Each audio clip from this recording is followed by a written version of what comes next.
Hello. Hey guys. Some kid is running up and down my balcony outside my apartment.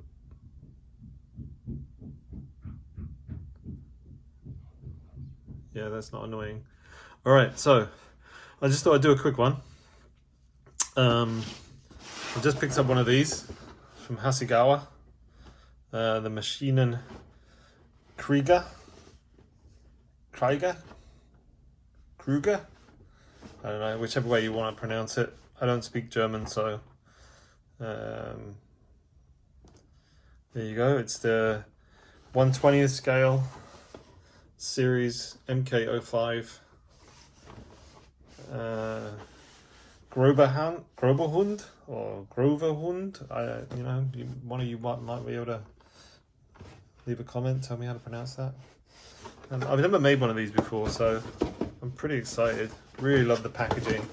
Everybody's been telling me to make one, so here it is. I got this from Burbank House of Hobbies, Burbank, California. They have a website. They're always fully stocked with Gundam, Mecha, all that other good stuff, and all the regular kind of products. They're my local hobby store, so I'm going to give them props. And they've really started getting quite a lot of this Maschinen Krieger content, like kits in stock recently. So if you want one, look up their website. Right, so on the back of the kit, nice little color call, a couple of different versions, gives you some nice sort of dimensions that give you a little story, a little backstory about what they are. They're kind of like it's kind of like, I don't know if you're familiar with these, but basically, I don't know, there's a whole world, but a lot of it's based on kind of World War II military style machinery crossed with science fiction androids, robot. It's like future war. This is a humanoid unmanned interceptor, and it says on here it's a mercenary troops arms developed a new weapon, AFS, armored fighting suit, gives a hard fight Astral defense force, and also makes war prolonged with chaos. So it's pretty intense stuff. So anyway, this is the Panzer humanoid Jaeger. Nice artwork on the front of the box. Very cool. Really like this. Like the color of the box. It's got that kind of I don't know, old-fashioned, sort of 1940s, 1950s kind of a look about it. Very retro. So let's pop that open. I'm gonna put that inside that. All right. So we'll take a look at the instructions in a minute. I'll just put that there actually. Right, so looking at this, if you're familiar with Hasegawa kits, which I'm sure you all are, if you've made one, you'll know their quality is actually pretty decent. I think I've made quite a few Hasegawa kits, and they do have their issues, but in general they are fairly consistent in terms of quality. And the plastic's always really nice, and it's fairly solid. It's not that kind of bendy soft stuff. So you get a really nice crisp mold on the parts, which means that you very rarely have much cleaning up to do. They're all snap fit, like they all have little guide pins, so they're snap fit. So you don't need to use glue with these kits. You can pretty much pop them together. A lot of parts in this. I was quite surprised actually when I opened it up. There was quite a lot of parts, quite a lot of small parts. So look at these two sprues. They're pretty much the same. They're just polar opposites, I think.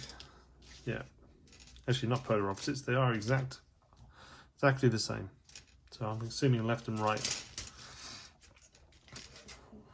Looks like there's sort of body armor, parts of legs or arms. One of the two. It's all molded, I think, in the same color. I think bar maybe a couple of small sprues, but in general it's pretty much all the same color. This kind of strange dark smoke gray, I think. More body parts. It is a humanoid, so everything is kind of, you know, robot body kind of looking. I'm going to do this to kind of match a more. I'm going to go for a more German World War II theme with it. I know they kind of are when you look at the colour call, but I'm going to go fairly traditional with it, I think.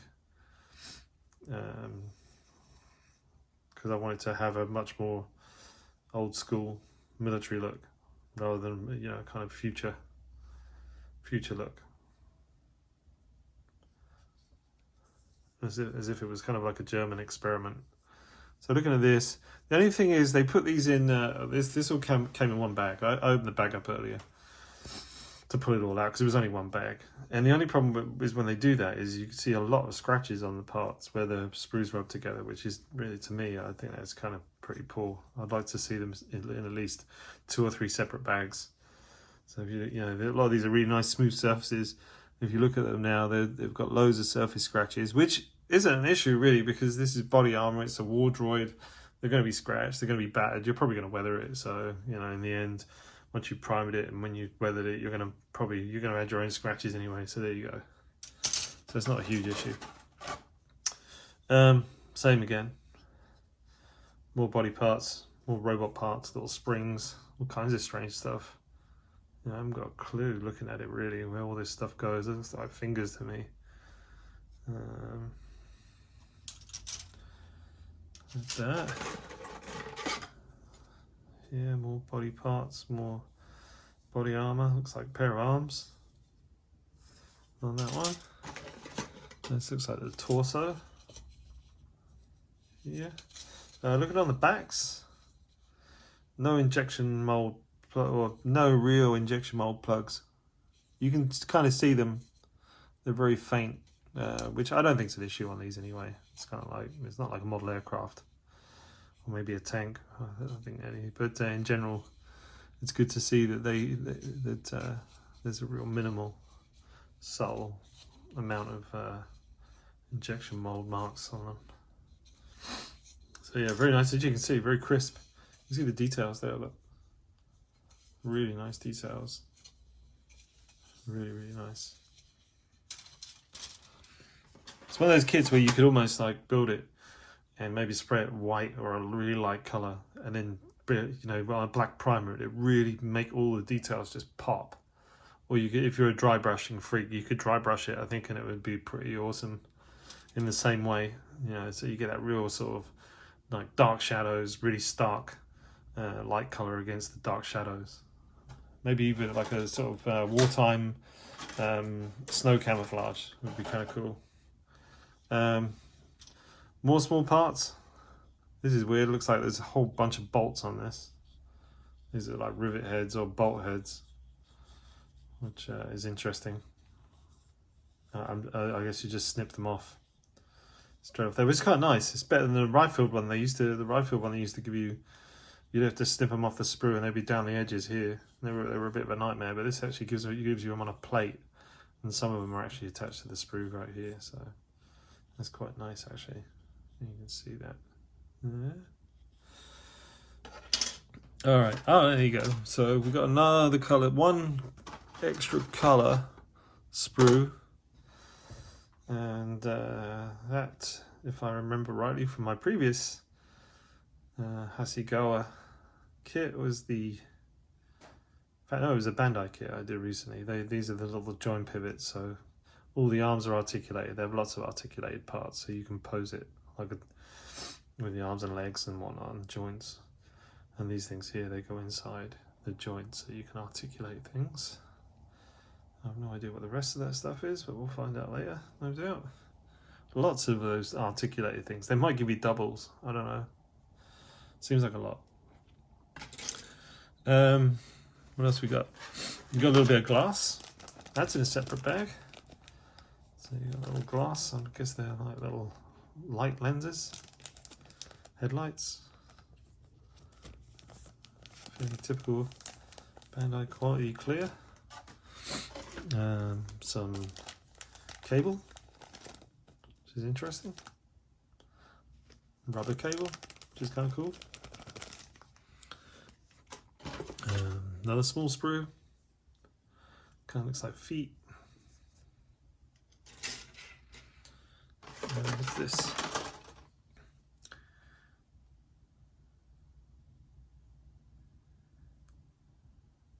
Here we have, not sure about that.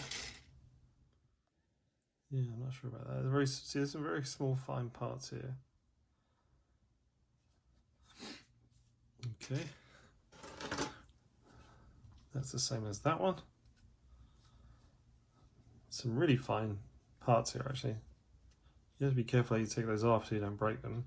But like I said, the plastic is very, very, it's very kind of hard. So I imagine even the small, thin, detailed parts are quite strong, but you still have to be careful with that. What else we got? More bolts. So I said quite a lot of parts on this. And this, you got like rubber. Got a rubber sprue. A rubber sprue. And what looks like, this is actually really cool. It looks like all the kind of breathing tubes. Like oxygen tubes of some description. Which is really nice. And they're actually molded in shape. So you don't have to kind of bend them around. They look weird. That's a very cool feature that I'd like to see more of on tank kits. You know, when tanks, they have cables, engine cables and stuff like that. I'd love to see that. Hasegawa or Ryfield or Tamiya or any of those manufacturers, if you ever see this, if you're going to add engine pipes, make them like that in rubber, please, because that's cool. All right, got a load of decals. Probably a lot of decals, more than you'll ever need. Hasegawa decals actually aren't too bad, from my experience. You might differ, but this one actually, these are really nice. Very cool. I like the Death's Head insignia, the pumpkins. You know, all this kind of these as well. Whatever you don't use here, you can keep for future kits. Because I mean, if you're going to be making some German armor or German aircraft, and you want some extra insignia maybe on them, you want some different numbers, you got it there. Very, very cool. I definitely will be using these on a couple of other kits in future. But as you can see, they're very decent quality.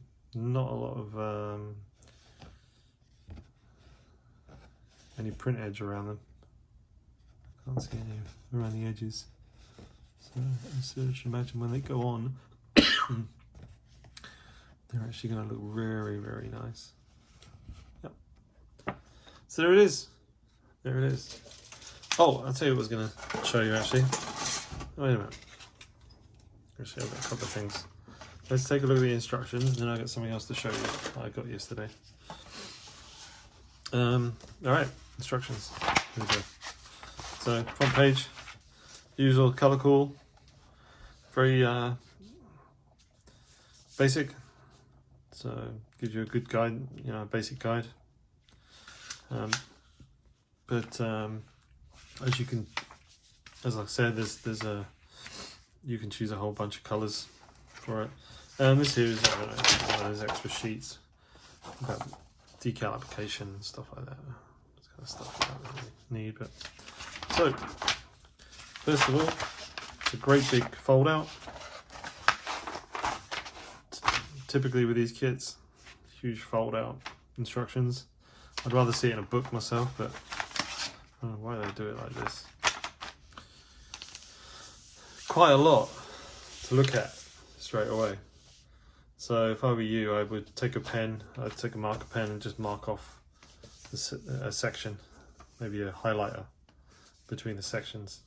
So just, you know, you can work down. So or as you complete a section, mark it off, so on and so forth. Because when it comes to things like this, there's so many small parts. It's good to sort of have a method of working in that way. First page, all the sprue layouts.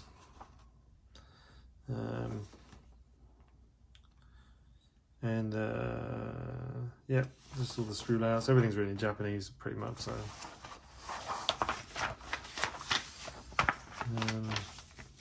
leg assembly. I'm going to quickly go through this.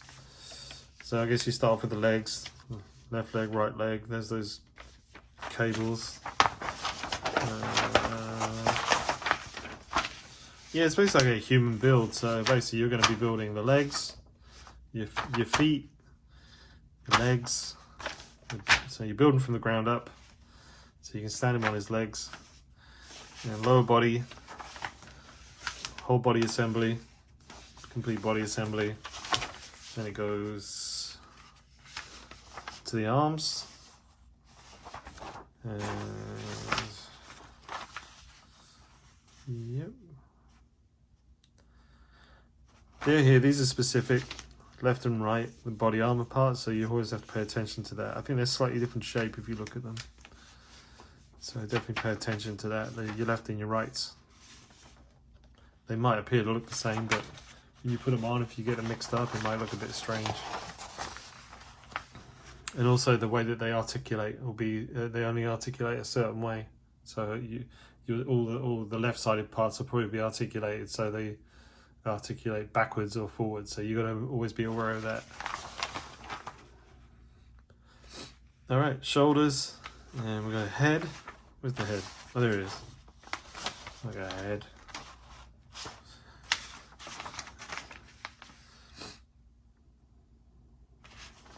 All right.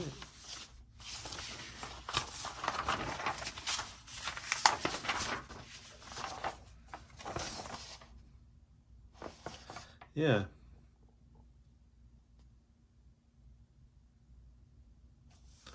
Now,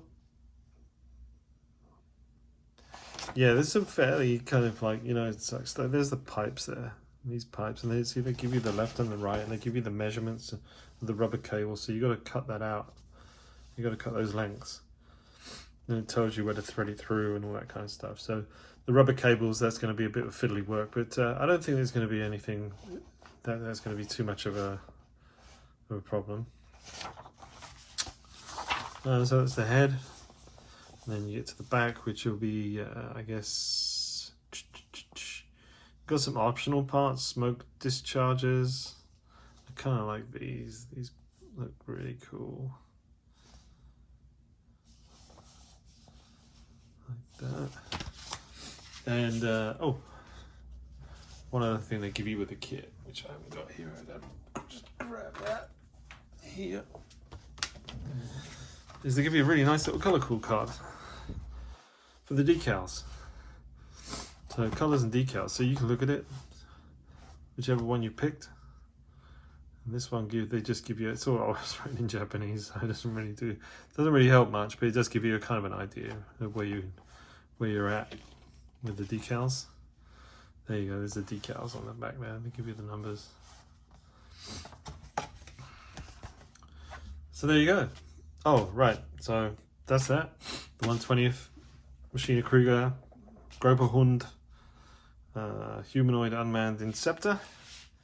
But I'll tell you what else I got yesterday, which had just come in at the model shop, and I don't think there's a few shops that are getting them now in the States.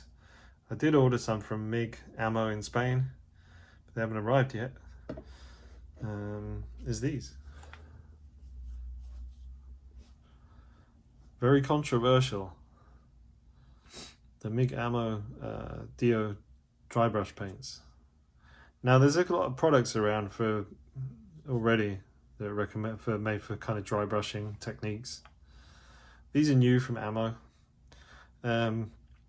Everybody was saying, well, we're just, you know, it's like, what's the point? You know, so why do I want to spend a whole bunch of money on paint like that when really I'm just happy with the paint I'm using? Well, I get that, but there's like new products are always there because they've explored certain techniques, they've explored certain needs and specifics of how products are optimized. And paints have always been like that. Paints have always been optimized. Like they're always looking at new ways of making paint better and to do a better job of what you specifically want it to do. It's the same with primers, the same with any kind of products. They're always trying to bring through new generations of products that make the job easier, make it better, etc. So that's my argument for these. I think I'm definitely positive about them. I wouldn't have bought them otherwise. Also because I wanted to try them out. I will be doing a video about these. We'll use these, and I'll do a video of how to use these at a later date. I did give them a little try last night, and I must admit they're amazing. They're thick. You can't pour them out, he says, and it drops out. If you turn it upside down like that, you can see it moving. They will pour out, but really, it's really hard to pour them out. And when you turn them upside down, they don't pour out. You have to hold it there for about 10 minutes, I think. Tried them last night, really impressed straight off the bat. I like dry brushing. I'm not a huge dry brush artist. I want to be. I'd like to be a lot better at that, but I do use it. So these are definitely going to be part of my arsenal of products for future model builds. But that's it. All right, cool. It's hump day. Go and hump something. Go outside. Later.